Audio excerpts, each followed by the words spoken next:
Je n'aurais jamais imaginé que mes parents, qui adorent ma sœur géniale, me disent qu'ils n'ont plus besoin de moi. Avoir un enfant est suffisant. Nous n'avons pas besoin d'un raté comme vous. Sandy a besoin de beaucoup d'argent pour faire éclore ses talents, alors si tu peux payer le loyer mensuel de $1000, nous pourrions reconsidérer ma décision de me mettre à la porte de la maison alors que j'étais encore jeune. Mon oncle m'a tendu la main pour m'aider, sans pouvoir cacher son désarroi. Bien que je sois pauvre, si tu n'y vois pas d'inconvénient, Émilie, j'aimerais vraiment être ton parent, m'a-t-il dit. J'ai immédiatement accepté son offre. Je m'appelle Émilie. J'ai maintenant 30 ans, mais ma vie a un passé complexe. Avant de parler de mon environnement familial, je vous invite à écouter mon histoire. Je suis née d'un père salarié typique et d'une mère au foyer. Nous vivions avec mes grands-parents dans la maison familiale de mon père, où vivait également mon oncle célibataire. J'ai commencé à vivre avec mon oncle à l'âge de 4 ans, il avait 24 ans à l'époque. Vivre à la maison à cet âge n'est pas si inhabituel.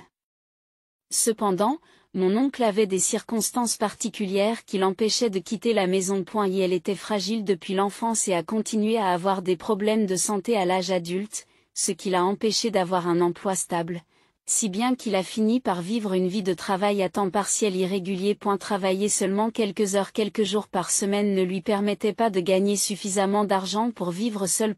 Se sentant peut-être inférieur parce qu'il dépendait de ses parents, mon oncle avait toujours l'air coupable. J'ai souvent vu mon père crier à mon oncle. Tu es vraiment un fardeau. Ces incidents ne se produisaient que lorsque mes grands-parents n'étaient pas là.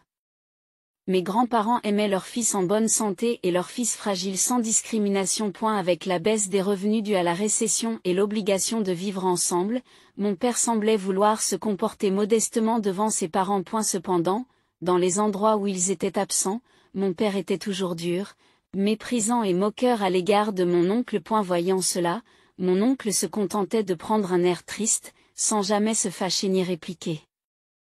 Pourquoi ne te mets-tu pas en colère ? Lui ai-je demandé innocemment quand j'étais enfant.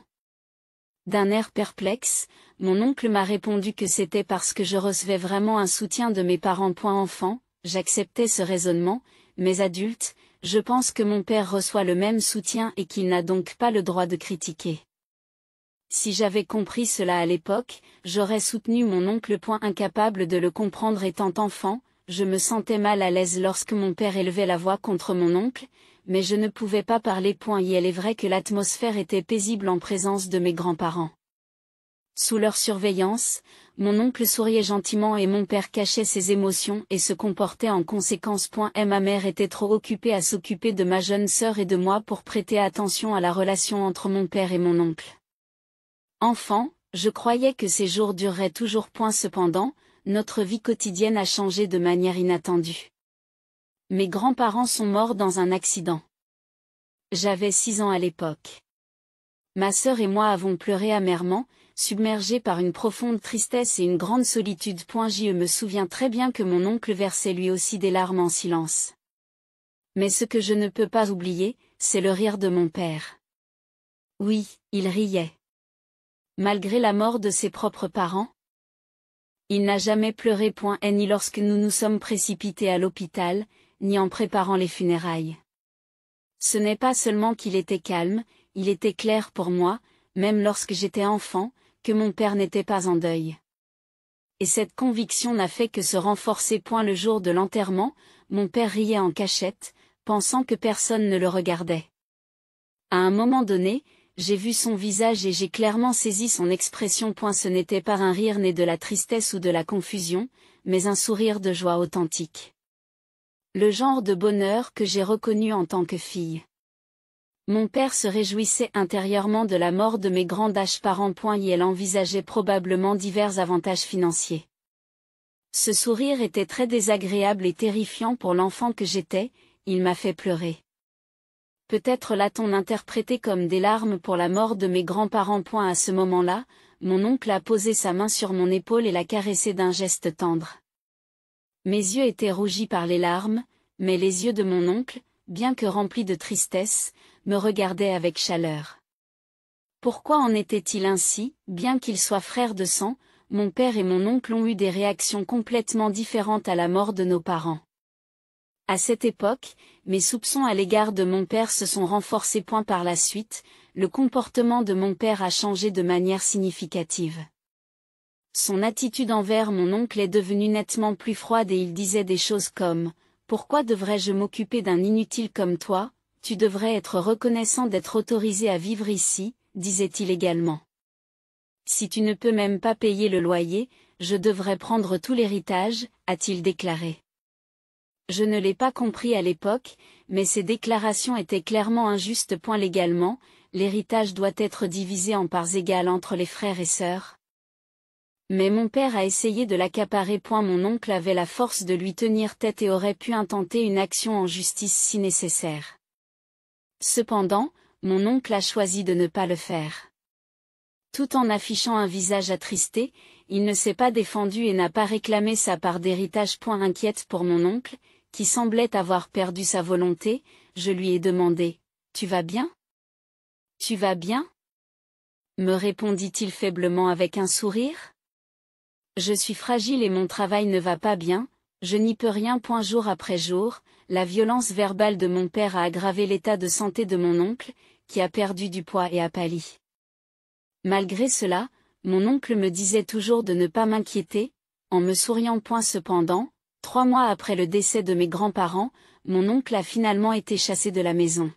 « Tu ne sers à rien, sors », m'a dit mon père, et sans rien dire ni faire, mon oncle est parti. Mon oncle, ne pars pas, ai-je supplié avec désespoir, en tirant sur son bras, mais il a doucement retiré sa main de la mienne, l'a posée sur mon épaule et m'a dit « Ne t'inquiète pas Émilie, tu es forte, tu t'en sortiras même sans moi. Mais je m'inquiète pour toi », ai-je répondu.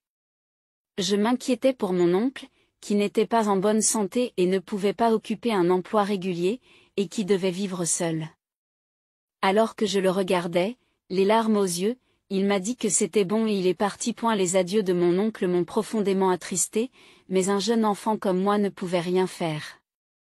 De plus, je me suis rapidement retrouvé dans une situation où je ne pouvais pas me permettre de m'inquiéter pour les autres. 2 ans après le décès de mes grands-parents, j'avais 8 ans et j'allais à l'école primaire, et ma sœur Sandy, âgée de 6 ans, était sur le point d'entrer à l'école primaire elle aussi. Tout a commencé lorsque ma mère a mentionné que Sandy avait été félicitée pour son intelligence au jardin d'enfants. Cette intelligence doit certainement être héritée de moi, s'est exclamé mon père avec enthousiasme, et il a décidé impulsivement de lui faire passer un test de QI.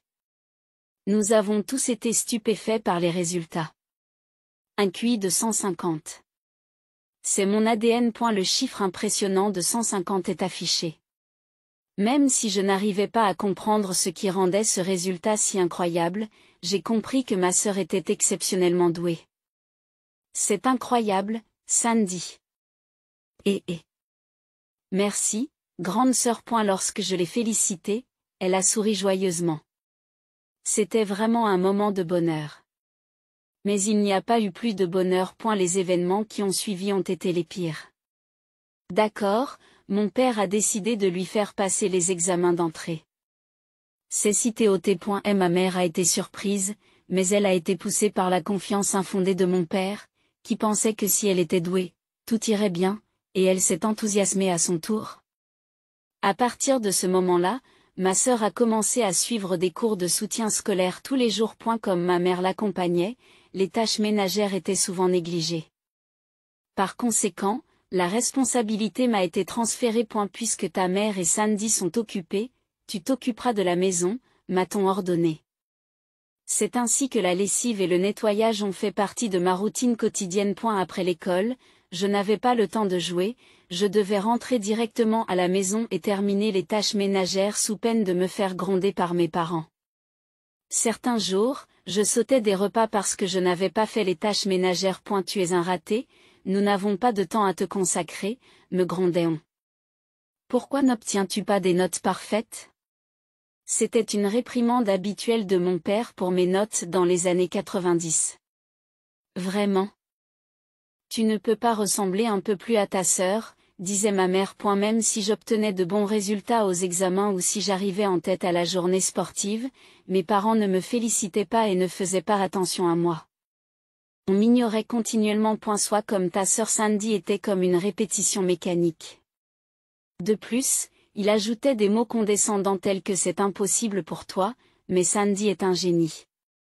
Tu n'es qu'un incompétent. Sandy avait en effet du talent et elle a fait des progrès remarquables en peu de temps au tutorat, réussissant rapidement les examens d'entrée. En conséquence, mes parents sont devenus encore plus froids à mon égard. Ils n'ont pas lésiné sur les moyens pour Sandy. Je n'ai pas pu obtenir de nouveaux vêtements et j'ai dû me contenter de ceux qui étaient devenus trop petits. Sandy a pu profiter de repas délicieux. J'avais les restes. Sandy était emmenée en voyage. Je devais rester à la maison et surveiller la maison. Mes parents ont clairement privilégié Sandy. Cet enfant a un avenir prometteur, elle assurera nos vieux jours, se vantait mon père. Devrions-nous en faire un médecin ou peut-être un avocat, ou encore un politicien? Nous avons vraiment de la chance d'avoir une fille aussi talentueuse, dit fièrement mon père. Mon existence est passée inaperçue aux yeux de mes parents et moi qui pleurais derrière Sandy, j'ai continué à passer inaperçue. Puis, lorsque j'ai eu 10 ans, mes parents ont fait une déclaration froide. Un enfant, c'est assez.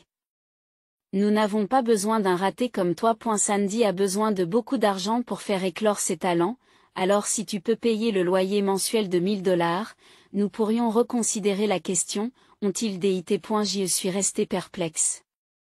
Nous sommes en train de dire qu'un seul enfant, Sandy, est suffisant, a poursuivi mon père. C'est impossible. Qu'est-ce que je suis censé faire seul? Ai-je dit. Pourquoi ne pas essayer de contacter ton oncle pour l'instant? Nous te donnerons un peu d'argent de poche et tu te débrouilleras toute seule, m'ont-ils dit en me donnant un peu d'argent et en me faisant sortir de la maison. J'ai pleuré et j'ai frappé à la porte d'entrée pour qu'on me laisse rentrer, mais il n'y a pas eu de réponse. Et la porte est restée fermée. Désespérée, je me suis rendue à la gare. Même à l'âge de 10 ans, j'avais les connaissances nécessaires et je pouvais prendre le train. J'ai demandé mon chemin à des gens et je suis finalement arrivée à l'appartement où vivait mon oncle. Lorsque la sonnette a retenti, mon oncle est sorti en montrant le même visage aimable qu'à l'accoutumée. Il a eu l'air surpris mais m'a invité à entrer et lorsque j'ai expliqué la situation, mon oncle s'est mis en colère. Qu'est-ce qu'ils font? S'est exclamé mon oncle. Je n'étais pas grondé moi-même, mais j'étais tourmenté par la culpabilité d'avoir été expulsé. Ne sachant pas quoi faire, j'ai eu les larmes aux yeux. À ce moment-là, alors que je baissais les yeux, mon oncle posa doucement sa main sur ma tête. Cette main mémorable par sa taille et sa chaleur était pleine de compassion. Cela a dû être difficile, mais ne t'inquiète plus, m'a dit mon oncle. Mais que dois-je faire maintenant? Comme tu le vois, je suis sujet aux maladies et j'ai peu de revenus, donc je suis pauvre, a dit mon oncle avec un sourire ironique en me regardant. Bien que nous ayons vécu séparément pendant un certain temps, l'expression de mon oncle était devenue beaucoup plus forte qu'auparavant. Peut-être que la distance qui le séparait de mon père avait modifié ses sentiments. En me regardant droit dans les yeux, mon oncle me dit avec un sourire: je suis pauvre, mais si tu n'y vois pas d'inconvénient, j'aimerais vraiment devenir ton père ou ta mère. Ah, j'aimerais devenir ton père adoptif. Mais je ne suis pas très fiable. Avant qu'il ne finisse de parler, j'avais déjà sauté dans la large poitrine de mon oncle. Il était semblable à celui de mon père, mais pourtant totalement différent, et les échecs me donnaient un grand sentiment de sécurité. Tu n'as plus à t'inquiéter de rien. En entendant cela, j'ai pleuré de soulagement et mon oncle m'a doucement caressé le dos pour me réconforter. J'avais l'impression qu'il me traitait avec l'amour profond d'un vrai parent. Après cela, j'ai été élevée par mon oncle. Comme mon oncle était pauvre et souvent malade, la vie avec lui n'était pas simple. Cependant, il y avait toujours des sourires dans notre maison et les rires que j'avais oubliés lorsque je vivais avec mes parents revenaient en abondance avec mon oncle. C'était un foyer pauvre mais chaleureux. Mon oncle a continué à me donner un amour sans limite. Avec une profonde gratitude dans mon cœur, je vivais chaque jour pleinement. Chaque fois que je faisais un effort, mon oncle me félicitait. Même si les résultats n'étaient pas excellents, il appréciait l'effort lui-même. Encouragé par cela, je travaillais encore plus dur. Peu à peu, j'ai commencé à oublier mes parents qui ne m'avaient jamais félicité. J'ai grandi en bonne santé sous la tutelle de mon oncle et, avant même de m'en rendre compte, 20 ans se sont écoulés. Aujourd'hui, j'ai déjà 30 ans. Et maintenant, j'ai devant moi un visage familier. Papa, maman.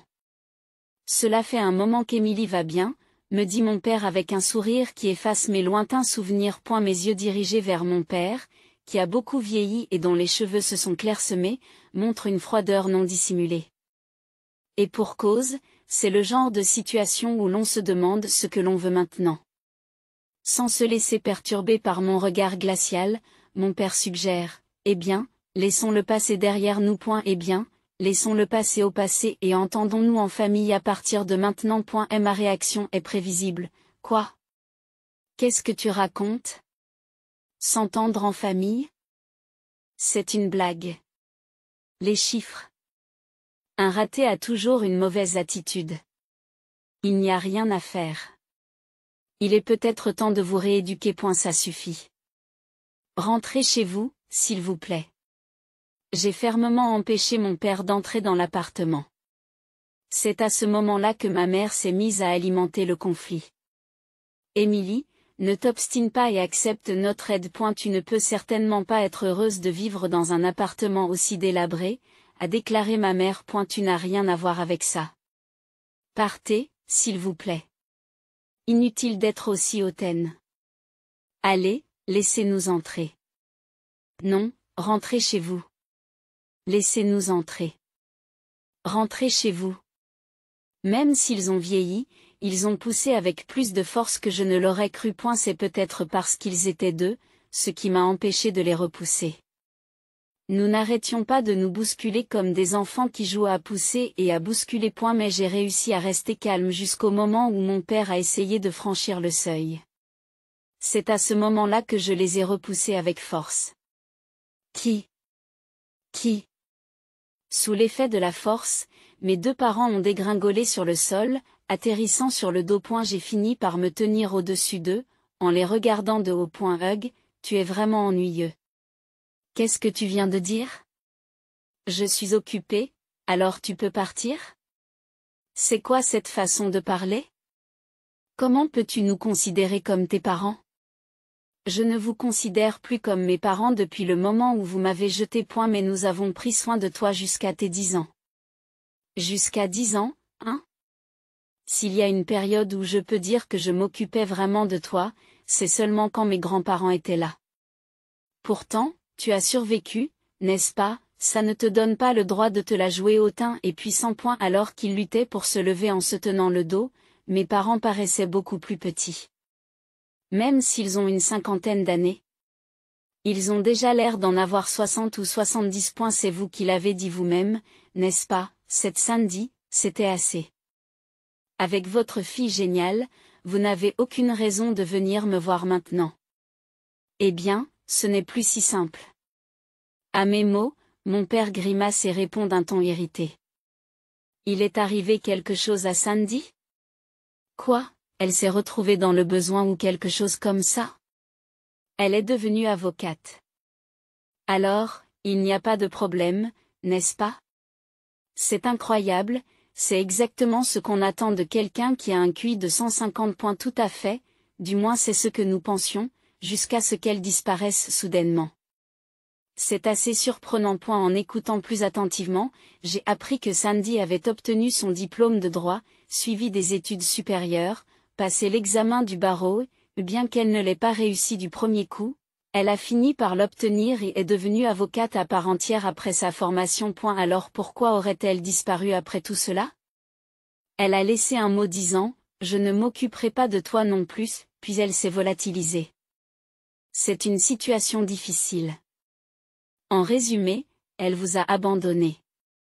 Félicitations. Il n'y a rien à fêter. Cette enfant ingrate, après tout ce que nous avons fait pour l'élever, voilà comment elle nous remercie. Je suppose que c'est ce qui arrive quand l'amour véritable fait défaut. Si mes parents ont comblé ma sœur d'attention excessive, ils n'ont sans doute rien ressenti d'autre qu'un contrôle étouffant pour elle. Les parents qui modifient leur comportement en fonction d'un score de QI. Les parents qui accablent leurs enfants d'attentes irréalistes. Des parents qui déguisent leurs désirs égoïstes en affection. Il n'est pas étonnant que ma sœur en ait eu assez de cet environnement. En fait, l'entreprise a fait faillite. Compte tenu de l'époque, ce n'est pas surprenant. Nous avons à peine reçu une indemnité de licenciement et les allocations de chômage sont sur le point de s'épuiser. C'est une bonne nouvelle. Ce n'est pas génial du tout. Il est déjà difficile de trouver un nouvel emploi à notre âge. Ça a l'air dur. Leur frustration évidente m'a fait sourire avec désintérêt. C'est pourquoi nous voulons que vous preniez soin de nous. Cette demande soudaine m'a fait perdre mon sourire.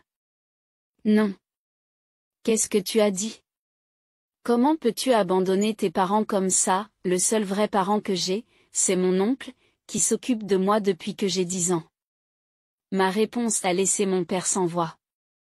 Tu savais que je vivais avec mon oncle quand tu es arrivé dans cet appartement, n'est-ce pas? Alors pourquoi vous étonnez-vous maintenant? Le considères-tu vraiment comme ton père?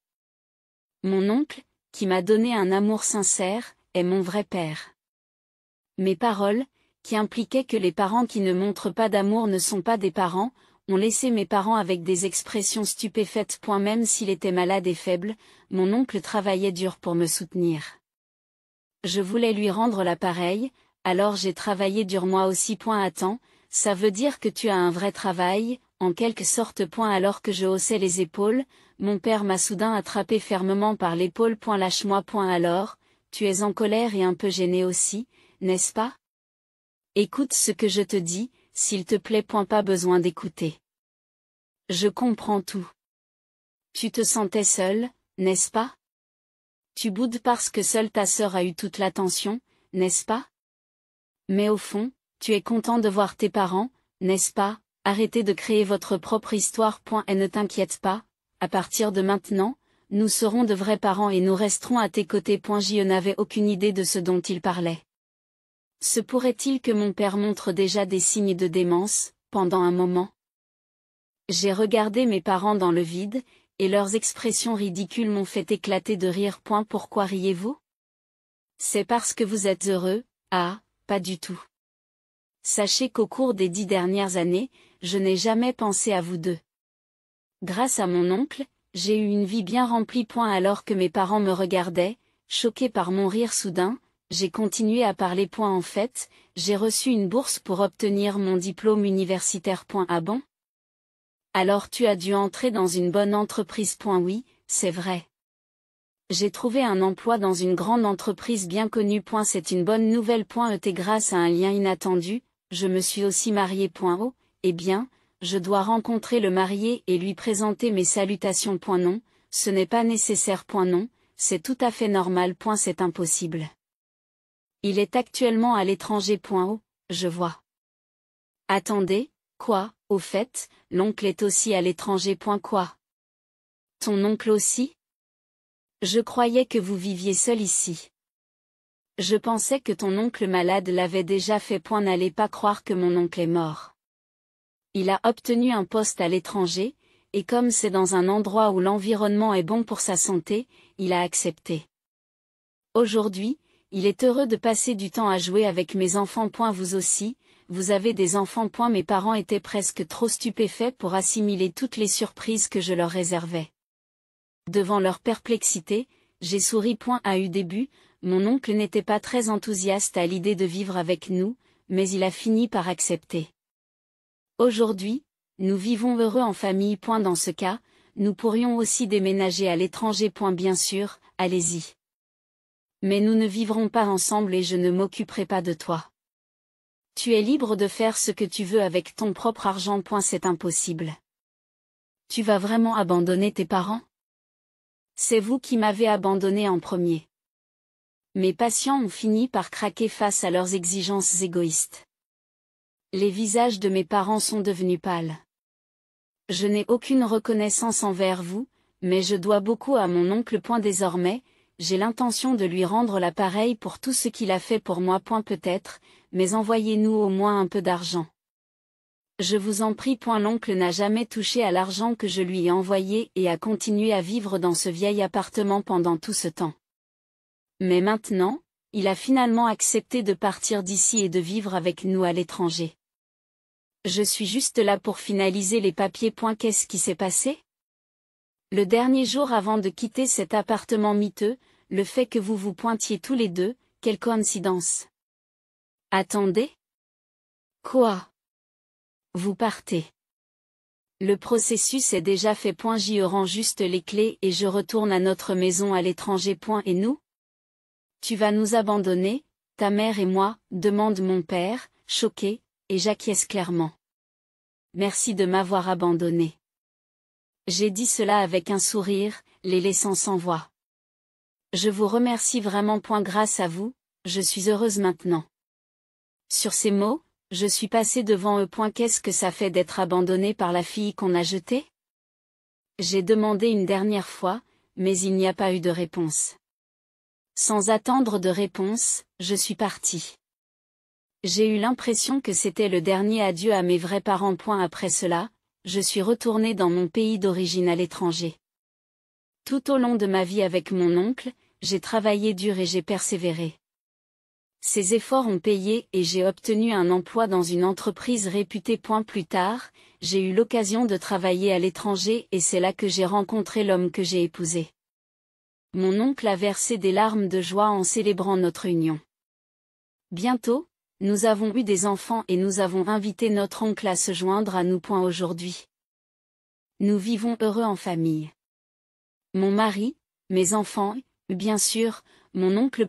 J'espère que je rencontrerai quelqu'un de merveilleux comme vous l'avez fait. Grande sœur, dit ma sœur, qui se tenait à côté de moi et souriait en regardant les enfants jouer dans le jardin. Et ne t'inquiète pas, tu trouveras quelqu'un de bien. Tu es enfin libérée de l'emprise de nos parents. Je la rassure en souriant. Cela dit, il faut vraiment que je m'habitue à ce nouveau travail, dit ma sœur. Pourquoi ne pas essayer d'obtenir une licence de droit dans ce pays, ai-je suggéré. Le métier d'avocat ne m'intéresse pas. J'en ai assez de faire ce que nos parents voulaient. Je veux faire un travail qui me plaise vraiment, a-t-elle répondu. Tu as raison, j'en conviens. Juste après que nos parents m'ont abandonné, une lettre de ma sœur est arrivée chez mon oncle. Elle y décrivait comment elle souffrait des attentes et de la pression excessive de nos parents. Après en avoir discuté avec mon oncle, nous nous sommes secrètement arrangés pour rencontrer ma sœur sur le chemin de l'école. Nous sommes restés en contact à l'insu de nos parents. Ma sœur voulait vivre avec nous, mais compte tenu de la situation financière de mon oncle, il lui était impossible de subvenir à nos besoins à tous les deux. Nos parents ne l'auraient jamais permis, et ma sœur a donc dû vivre avec eux jusqu'à ce qu'elle devienne adulte et qu'elle puisse planifier son évasion. Ce fut une épreuve difficile, mais elle l'a surmontée et a finalement gagné sa liberté. Alors que nos parents étaient distraits, célébrant son succès en tant qu'avocate, elle a déménagé et est devenue indépendante. Bien sûr, j'étais là pour l'aider. Bien qu'elle ait trouvé un emploi ici, elle a du mal à s'adapter à la nouvelle langue et au nouvel environnement, mais je suis sûre qu'elle s'en sortira. Et elle n'y a pas plus résiliente et travailleuse que ma sœur, qui a résisté à l'éducation stricte de nos parents. Et elle s'adaptera donc rapidement. D'un autre côté, même si je m'inquiétais pour mon oncle, il m'a dit qu'il avait l'intention de s'inscrire dans une école de langue, lui ai-je dit, et elle a hoché la tête en souriant. C'est très bien. Il n'est jamais trop tard pour apprendre. Sa santé s'est beaucoup améliorée, nous devrions donc profiter davantage de la vie maintenant. Tu as tout à fait raison. Nos parents se sont rapidement retrouvés à court d'argent après avoir égoïstement dilapidé l'héritage. Même s'ils ont continué à investir dans ma sœur, ils ont fini par perdre leur emploi. Lorsqu'ils ont vendu la maison, ils se sont retrouvés avec très peu d'argent, car celui-ci était lié à des prêts pour l'amélioration de l'habitat. Ils ont demandé de l'aide financière à leurs proches, mais tout le monde leur a répondu froidement, les laissant vivre dans la pauvreté. Un parent m'a dit que les disputes entre eux étaient constantes. Je pense qu'il ne devrait jamais y avoir de favoritisme entre frères et sœurs ou de traitement injuste de ses enfants, ai-je dit en repensant au passé. Tu as tout à fait raison. Une fois de plus, ma sœur a acquiescé à mes paroles. Quoi qu'il arrive, je serai toujours là pour te soutenir, Sandy. Tu en as déjà fait plus qu'assez. Merci beaucoup, grande sœur. En voyant à quel point ma sœur avait grandi, j'ai eu les larmes aux yeux à ce moment-là. Que entendez-vous par soutien? Soudain, j'ai senti une main douce se poser sur mon épaule. Elle était un peu plus petite qu'avant, mais toujours aussi chaude. Je me suis retournée et j'ai souri en plissant les yeux. Je vous remercie. En me retournant, j'ai vu mon oncle qui se tenait là, l'air surpris par mes paroles. J'ai souri chaleureusement et j'ai dit, merci, papa. Je t'aime.